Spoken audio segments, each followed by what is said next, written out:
Kailangan kong mag-makeup, eh, para. Ay, pag ganyan, bulahan na yan.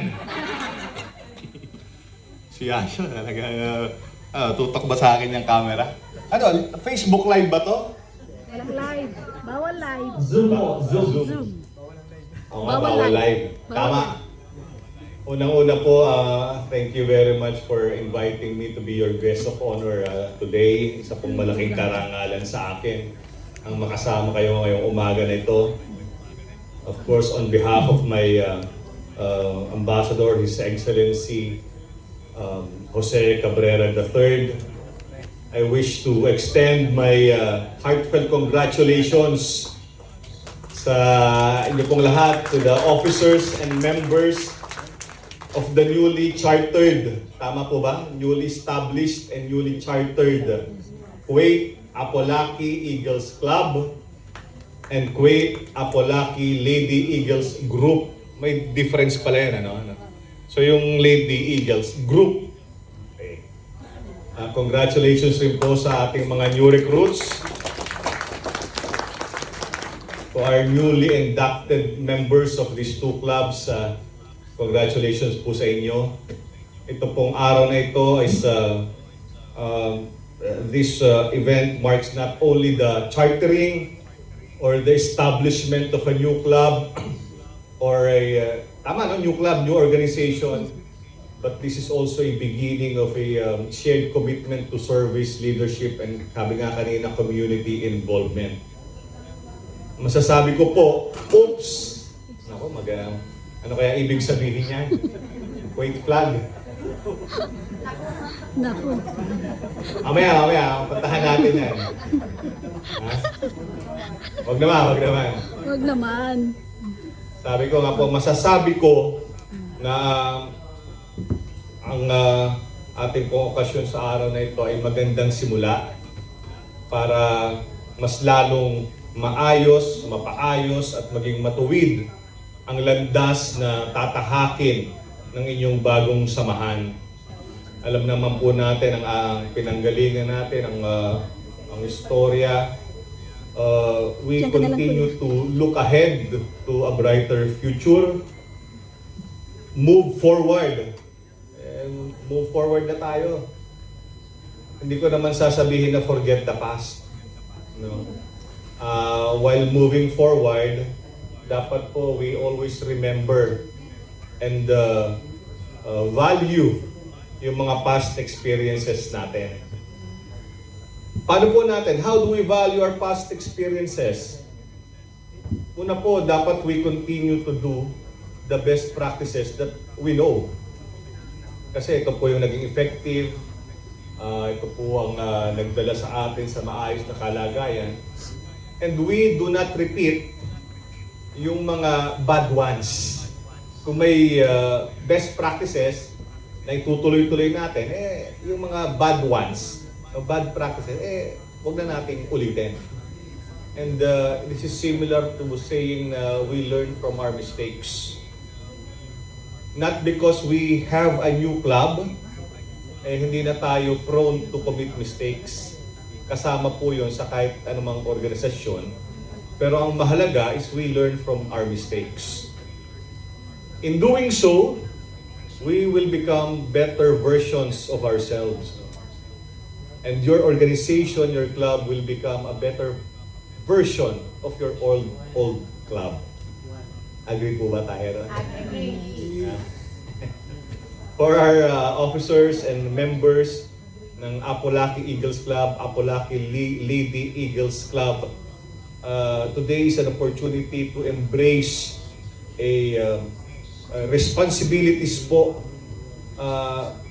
that come with being a member of this newly chartered, newly established club. Paulit-ulit po ako, no? Newly chartered, newly established club.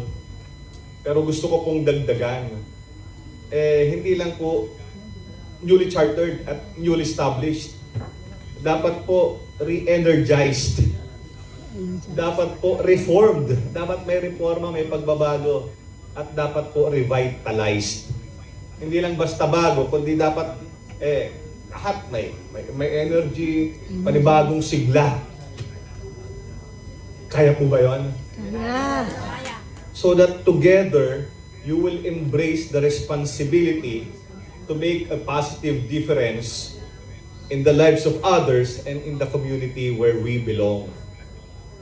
And speaking of community, alam naman po natin na dito sa Kuwait, ay kilalang kilala ang komunidad ng Pilipino dahil sa kanilang taglay na katatagan o resilience, malasakit o compassion, at kilala rin tayo sa diwa ng bayanihan or yung bayanihan spirit ng mga Pinoy. Across all sectors, across all organizations dito sa Kuwait, our kababayans have consistently, repeatedly shown that when we work together, when we support each other, we can overcome any challenges. Panis po yung mga challenges na yan, basta sama-sama tayo nagtutulong-tulong. Correct. And we can meaningfully contribute sa komunidad natin dito sa Kuwait, and of course, communities natin sa ating mahal na bayang Pilipinas. And I'm very sure, I firmly believe, ikita ko naman sa mukha nyo kita ko naman sa mga mukha ng ating mga liderato nandito sa harap ng Apolaki Eagles Club at Apolaki Lady Eagles Club. Ano po, have the potential to strengthen the values that I've mentioned. Anong values yan? Yung resilience, yung compassion, at yung bayanihan na spirit natin. No? Through volunteerism, through civic engagement and fellowship. Through meaningful community service at responsible leadership, alam ko at alam na alam nyo rin ng Apolaki Eagles Club at Apolaki Lady Eagles Club will foster a stronger and more united Filipino community here in Kuwait. Agree ba kayo o agree kayo? Agree. Agree. Agree. Agree. Na agree. Agree na agree. Agree ang agila. Kaya naman po, as you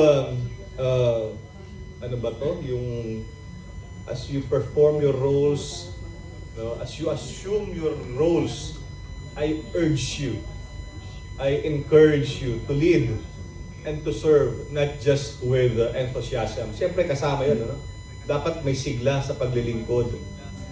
Pero kailangan din po natin na mayroong integridad, na mayroong humility, integrity, humility, and respect for others. These three are equally important, but I would like to focus more on humility, on integrity rather. Alam niyo ba ang kanta ni Billy Joel na Honesty? Honesty. Kiko, alikang. Kuya Kiko, Sample nga. sample. O gano'n kasi bagong opera ako sa kanang mata eh.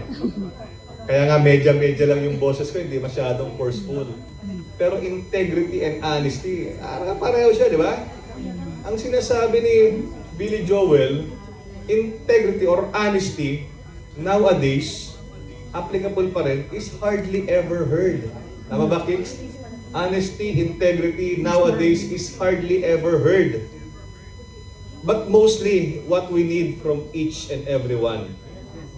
Integrity, kailangan po natin sa ating mga sarili, sa ating pong mga liderato, sa ating pong mga politiko.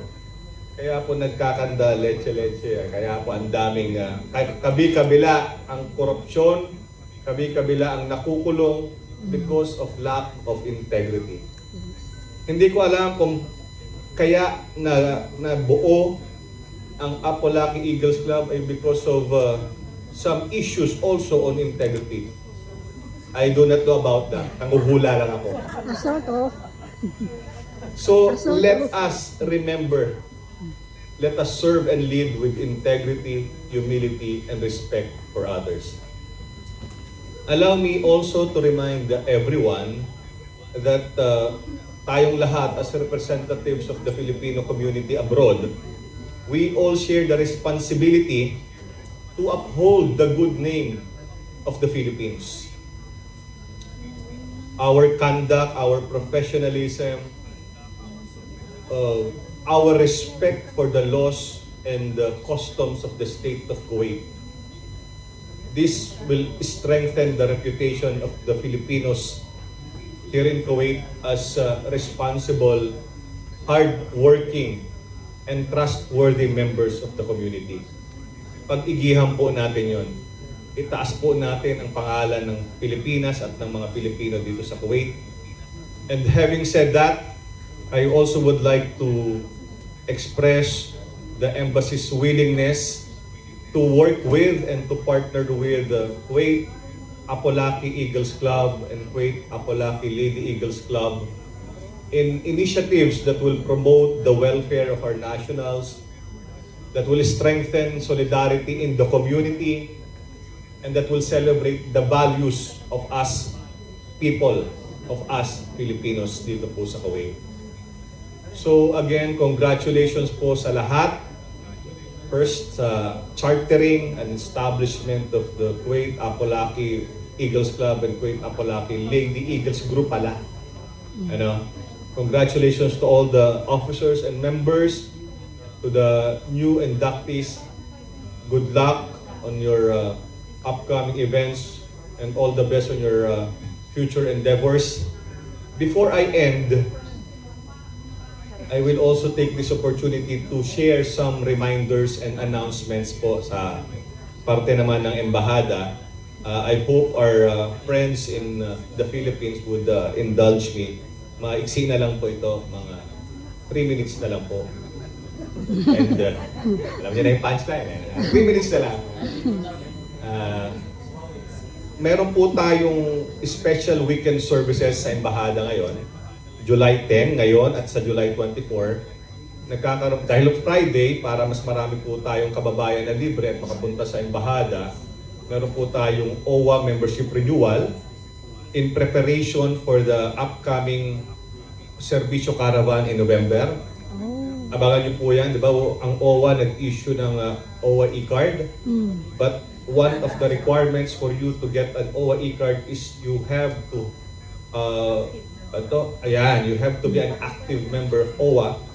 So open po yan ngayon at sa 24 July, Biyernes, you can go to the embassy and renew your OWA membership. Nandyan din po ang ating overseas voter registration. Ngayon po, dinudumog po ang Embahada. Ang daming gusto magparehistro at magandang senyalis po yan. I recall when I spoke last year, before you, when you were with the other club, bago po ito magkaroon ng May elections. At ngayon naman po, ongoing ang ating registration for the 2028 national elections.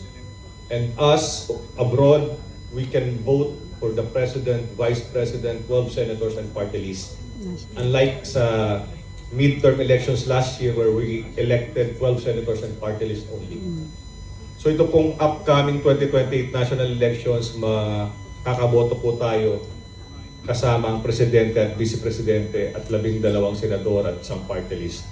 So please, kung nakarehistro kayo, okay yan. Kung nakaboto kayo, active member pa rin kayo. But please encourage those na hindi pa nakarehistro or bagong dating dito, ililipat yung registration na magpunta sa Embahada para may saayos po ang kanilang registration and they will be able to vote come 2020 election. Meron din pong pag-ibig at SSS services on these 2 Fridays. Pangalawa po, last 2 days, di ko alam kung alam ng mga kasama natin sa Maynila na nagkaroon na naman ng boom boom boom dito sa Kuwait. Let's follow the guidance po ng Kuwait Ministry of Interior and Ministry of Defense. Follow rin po ang Facebook advisory na nilalabas namin ng Embahada. Please,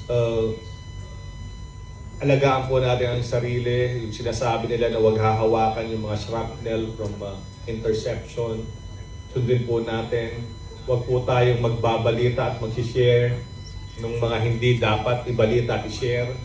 Let's verify first before we share also. Mahirap po. Alam niyo na po yun, di ba? Yung attack in June na may nag-video at kinalat, nakulong po yun. So, let's be very careful in sharing itong mga sensitive videos and photos in connection with the Middle East conflict. Pangatlo po, pagpasa po, parang, buti nga hindi ako nag-necktie. Ramdam na ramdam ang init. Yung summer heat. Hindi ko alam dahil warm welcome nyo sa akin, talagang mainit lang. Warm welcome. Nag-uusap po kami ni Dom. Pareho kaming may issue sa mata.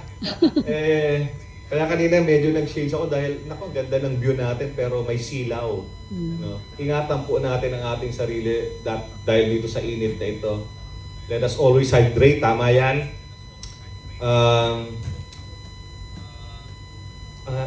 I-check nyo po yung mga BP nyo ha.